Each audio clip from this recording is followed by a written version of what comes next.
શિક્ષક પિતાએ બે બાળકોને ઝેર આપી પોતે આપઘાત કર્યાનો મામલો પરિવારજનોએ બંનેને કડક સજા થાય તેવી માંગ સાથે સુરત કલેક્ટરને આવેદન પાઠવ્યું। પોતાની પત્નીના અને યુવક સાથેના અનૈતિક સંબંધને લઈને પતિએ બાળકો સાથે આપઘાત કર્યો હતો। ઉમરા પોલીસે પત્ની ફાલ્ગુની અને પ્રેમી નરેશ રાઠોડની કરી છે ધરપકડ। સમાજના આગેવાન સાથે મોટી સંખ્યામાં લોકો કલેક્ટર કચેરી આવેદનમાં જોડાયા।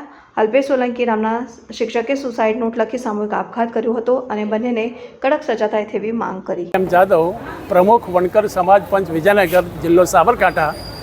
અમે આજ રોજ માન્ય કલેક્ટર સાહેબને મળવા માટે એટલા માટે આવેલા કે અહીંયા 31/7/2025ના રોજ ભાઈ અલ્પેશભાઈ નામના અહીંયા રહેતા વ્યક્તિ એ પોતાના બે બાળકો સાથે જે કામ કર્યું છે, પોતે સુસાઇડ કર્યો છે અને બે બાળકોને કેફી દ્રવ્ય પીવડાવીને એમનું જે મૃત્યુને ઘાટ ઉતાર્યા છે એ શેના માટે છે? તો અમારો સમાજનો આક્રોશ એ છે કે આની અંદર સરસ જીવન જીવતા બે પતિ પત્ની અલ્પેશભાઈ ને ફાલ્ગુનીબેન, એમની વચ્ચે કોઈ ત્રીજી વ્યક્તિ સાથેના અનૈતિક સંબંધો હતા।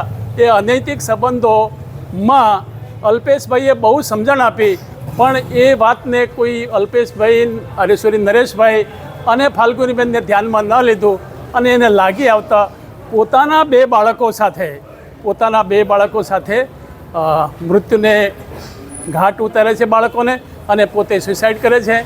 આ બાબતે અમારા સમાજમાં બહુ જ મોટી લાગણી પેદા થઈ છે, આક્રોશ પેદા થયો છે અને આ બાબતે ન્યાય કરવા માટે નિષ્પક્ષ તપાસ થાય અને નિષ્પક્ષ તપાસની અંદર જે કંઈ ગુનેગાર સાબિત થાય એ ગુનેગારને કડકમાં કડક સજા થાય એવી માગણી માટે માન્ય કલેક્ટર સાહેબને અમે આવેદનપત્ર આપવા માટે આવેલા છીએ। અમને આશા છે કે આની અંદર અમને અને અમારી સમાજને ન્યાય મળશે અને અમને સંતોષ થશે। નહીં તો આ બાબતની અંદર અમારો સમાજ કદાચ ભેગો થાય અને બહુ મોટી જનસંખ્યામાં પેદા થઈ જાય અને મોટો આક્રોશ પેદા ન થાય એટલા માટે અમે માત્ર ને માત્ર પ્રતિનિધિ તરીકે સાહેબને મળવા માટે અમે આવ્યા।